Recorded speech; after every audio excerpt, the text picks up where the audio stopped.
Hi, I'm Menaka Raman-Welms, and you're listening to The Decibel from the Globe and Mail.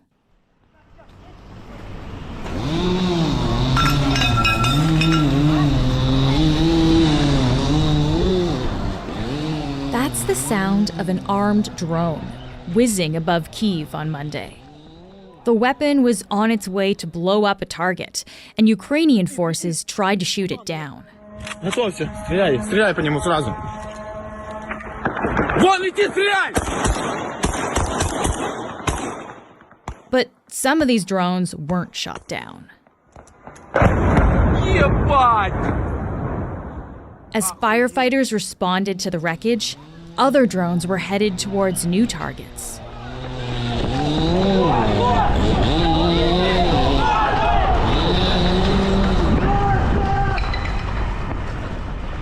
Ukraine said that Russia launched more than 40 drones on Monday.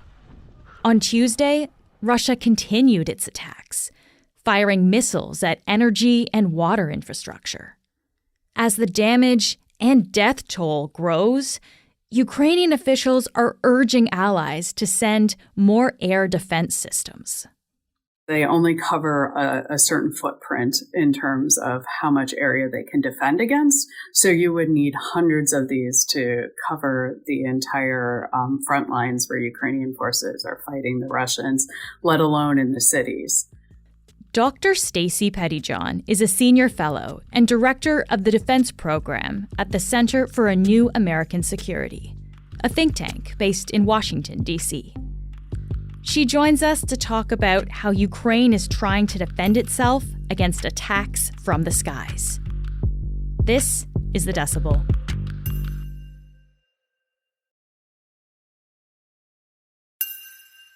Stacie, thank you so much for joining me here again. Thanks for having me. In the last 2 weeks, there have been 2 major drone attacks in Kyiv. On Monday, we saw drones sent by Russia striking energy infrastructure in that city, along with a residential building where it reportedly killed people. But there have also been reports of drones being used in the Odessa and the Mykolaiv regions as well. Could you just give me a sense, Stacie, of what it would be like being attacked by one of these drones? These are large, what we call loitering munitions. Some people call them kamikaze drones. They really are missiles that then home in or are guided to a target and can attack it. And they're really sort of an interesting system because they're not particularly sophisticated. They have a very loud motor, so people can notice that they are above, which is probably quite terrifying and frightening. But they also have significant endurance. They can fly a long time, so something like 2,500 kilometers at up to, which means they can fly from a very long distance and slowly find their target and then strike it.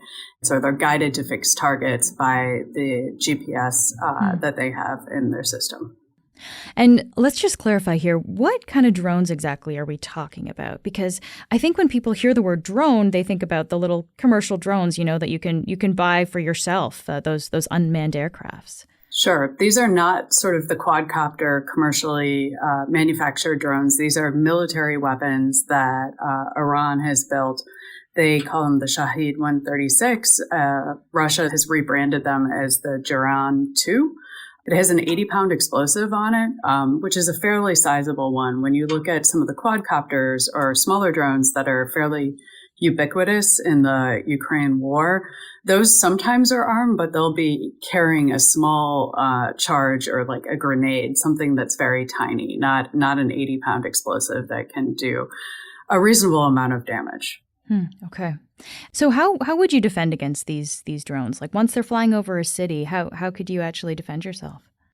Ideally, you'd like to have a layered system of air defenses, and Ukraine does. And this has been partially why they've been able to be so successful in the war, because they have used their air defense system quite astutely and prevented the Russian Air Force from really flying with impunity over Ukrainian skies. But the drones are different because they are really slow and they don't produce a significant heat signature because the engine is so rudimentary. So they end up sometimes posing a bit of a challenge to any one particular defensive system. And ideally what you want is a longer range system that will detect them, because the first stage of defending is actually identifying something as a threat. Mm-hmm. Then you need to determine whether it actually is an enemy threat or whether it's a friendly force. And so you need to be able to distinguish between that. Then you want to intercept it and shoot it down. Mm-hmm. And you need to do all of these actions relatively quickly because while I was saying these are not particularly fast drones, you still don't have an abundant amount of time to intercept them. And if they get through, then you have shorter range systems that can then take shots at them, and hopefully as they progress somewhere along the way, one of the defenses ends up succeeding and shooting them down. And when we say shooting them down, what exactly are we talking about here? Because there were some video out of Ukraine recently where they're literally like shooting rifles and guns at these drones to try to stop them. Is that effective? It's not the most effective defensive strategy. And in fact, it's somewhat dangerous because the bullets are going to fall down, and it's still really fairly difficult even to hit a slow-moving object in the sky. More effective options are guns, but there are radar-guided guns, anti-aircraft guns that are specifically designed for this. And these systems would be good at shooting down these drones and targeting them effectively without sort of putting additional shrapnel and bullets in the air. You could also use missiles, but the missiles are more expensive, so your cost exchange ratio is not particularly favorable. I mean, you want to shoot it down, but if you're firing $1 million missile to shoot down a $20,000 drone, that is, not the exact sort of cost exchange you'd like to have. If you are successful when you shoot one of these drones down, what happens then? Do they explode when they're shot down? It depends if you hit the explosive charge that's on the nose or not, probably. Hopefully you don't. You just shoot it down and then there is an explosive on the ground. So it would be something that would need to be collected and carefully disposed of, potentially controlled detonation or something like that. So that it's, because if it's lying there as an unexploded ordnance on the ground, it is dangerous to anyone who could come across it. So Ukraine has been asking for help with air attacks since the start of the war. In fact, the first time we spoke with you was about their request for a no-fly zone earlier in the war. But now it seems that Ukraine is really asking the world for something called air defense systems. What exactly does that term mean, Stacie? So an air defense system can be anything that allows you to destroy a threat in the air. So aircraft are actually air defense systems that fly. But what they're talking about here are ground-based air defenses.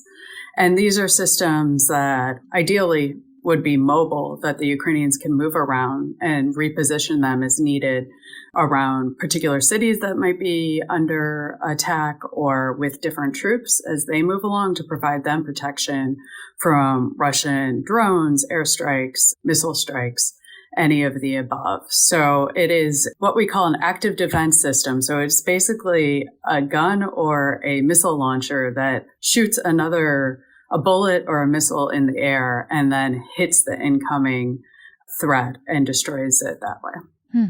Okay.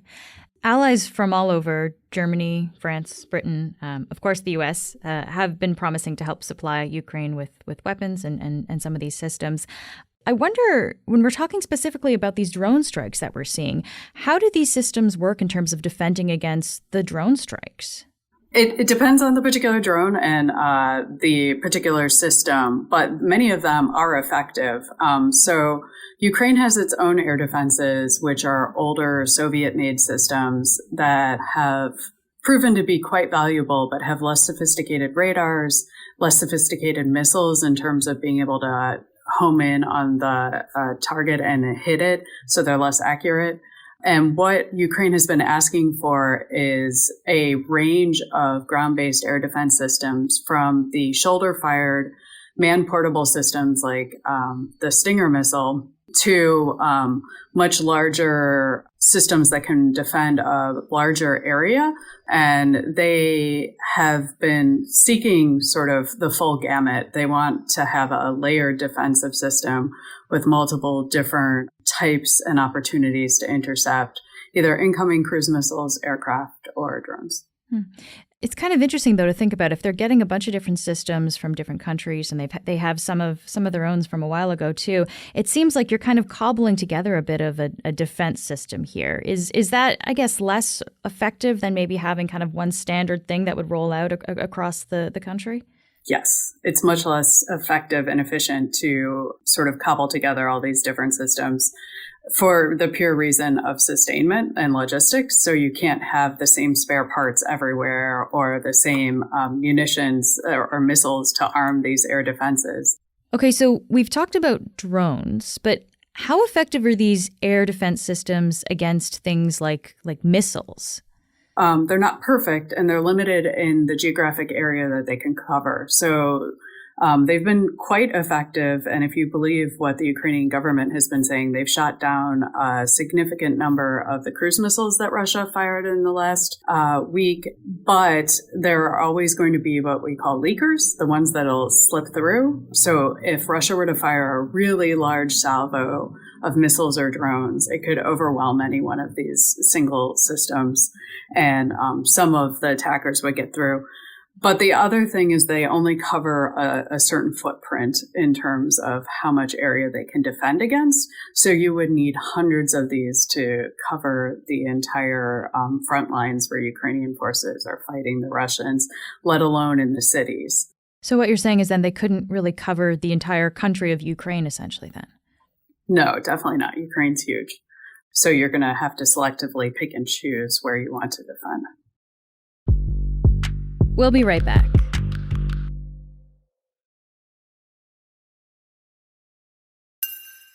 So we've been talking about allies helping out Ukraine with supplying some of these weapons and air defense systems. Is there anything, though, that Ukraine is asking for in terms of weapons and defense systems that allies are not giving them?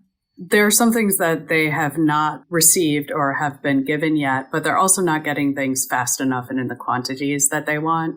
NASAMS, the U.S. air defense system that the United States is providing them, they're hoping to get them in a few weeks. And then there's another tranche of 6 that are supposed to be supplied, but they have to actually be procured through the U.S. acquisition process. So that's going to take probably a year plus. Wow.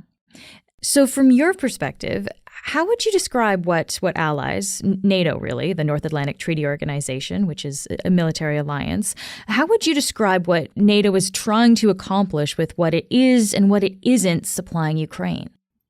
I mean, it's been astonishing to see how much the alliance and all the individual member countries have rallied together and are providing Ukraine with weapons. I mean, at this point, the United States is providing, $4 to $8 billion, it seems like, a month of military supplies to the Ukrainians, which is just a tremendous amount. And you've seen that there's support across the alliance. But they are trying to balance a couple of competing factors. They want to provide Ukraine with capabilities that they can use effectively right now to win. But they are also trying not to provoke Russia, which could expand the conflict by attacking a NATO territory or otherwise escalate vertically, potentially using chemical, biological, or nuclear weapons, which we've heard a lot about. And then they are also trying to balance their own country's needs and requirements because they are giving up capabilities that their forces might need for their defense to provide them to Ukraine. And a lot of these weapons, even the missiles and the bullets, take a long time to manufacture, and we can't just really quickly ramp up production. And so there isn't an ability to just surge. It takes several years to sort of expand production lines under most cases. So they're balancing their needs, Ukraine's needs, and then thinking about escalation risks with respect to Russia. Let's talk about one of those escalation risks. The big one that we often hear is the option for nuclear weapons. On Monday, we saw NATO conduct what they called a, quote, nuclear deterrence, end quote, exercise, which is actually just a routine drill that they do. And the defense organization was quick to say it wasn't related to anything that was actually happening in the war in Ukraine. But looking at the big picture here, Stacie, what's your read on the likelihood that Russian President Vladimir Putin might actually use some form of nuclear weapon? Thankfully, I think it's very low probability that he does use a nuclear weapon, but it is a higher likelihood than under most circumstances and a higher likelihood than we've seen for decades. And this is simply because, Russia has a lot of nuclear weapons, and it has the long-range systems, the intercontinental systems, the long-range missiles, but it also has a lot of what we call tactical or non-strategic weapons that are intended to be used on the battlefield in sort of shorter range, smaller yield, so they're not as destructive, though that's all relative for nuclear weapons. And the fear is that if Putin feels like he doesn't have any other opportunity or way of succeeding, and he's staked his regime's survival, his personal reputation on this by annexing the territories, by drafting people and trying to enlist all these reinforcements, and those are politically costly maneuvers for him at home, that if he doesn't have any other options for winning, he thinks that using a nuclear weapon would be the thing that would force the Ukrainians to give up and or NATO to back down and decide that the costs aren't worth it, that they don't want to risk being attacked as well, and that this whole endeavor of supporting Ukraine really isn't worth endangering their own country. If a nuclear weapon is used, would any of these air defense systems that we talked about, would anything do anything to stop it? Depends what the delivery system is. If it were a ballistic missile, even a short range one, right now the Ukrainians don't have air defenses that could stop that. And even if they could stop a short-range ballistic missile, Russia has many medium and then very long-range systems that it wouldn't be able to intercept. We started out talking about those drone strikes. We've moved on to this prospect of nuclear escalation. What do you think all of this says about Russia's capabilities at the moment and where the war could be going? I think Russia is fairly desperate right now. Things have not gone well for them from the beginning, and they've only gotten worse. Putin has sort of boxed himself in by annexing these territories that he doesn't actually control and can't defend and maintain hold of. So they've also proven to be not particularly good at firing long-range missiles. So they've fired them and fired lots of them at Ukrainian targets, military targets, civilian targets. Their targeting is often off, so they miss what they're trying to hit at, or they're not as precise as many defense analysts actually feared, or they're not as capable of actually calculating the targeting data and hitting the coordinates that they want to. So they've expended a bunch of these better missiles that they have and more sophisticated long-range systems, which has led them to buying the cheaper Iranian drones. They also have sought to purchase some short-range ballistic missiles from Iran to supplement their stockpiles, which are dwindling. So it is not a good outlook right now for Russia, but that is in some ways exactly what is frightening about the entire situation, because it makes the risks of nuclear use somewhat higher. Stacie, I'm so glad we could speak with you again. Thank you so much for taking the time. Thanks for having me. Before we go, I wanted to let you know that the Globe's Report on Business magazine is asking for nominations for its yearly Changemakers list of emerging leaders who are changing business today. The magazine will profile 50 bold, innovative, up-and-coming individuals based on their ideas, their accomplishments, and impact. To nominate a changemaker, you can go to tgam.ca/changemakers and fill out the form by this Friday, October 21st. That's tgam.ca/changemakers. That's it for today. I'm Menaka Raman-Wilms. Our producers are Madeline White, Cheryl Sutherland, and Rachel Levy-McLaughlin. David Crosby edits the show. Kasia Mihailovich is our senior producer, and Angela Pacenza is our executive editor. Thanks so much for listening, and I'll talk to you tomorrow.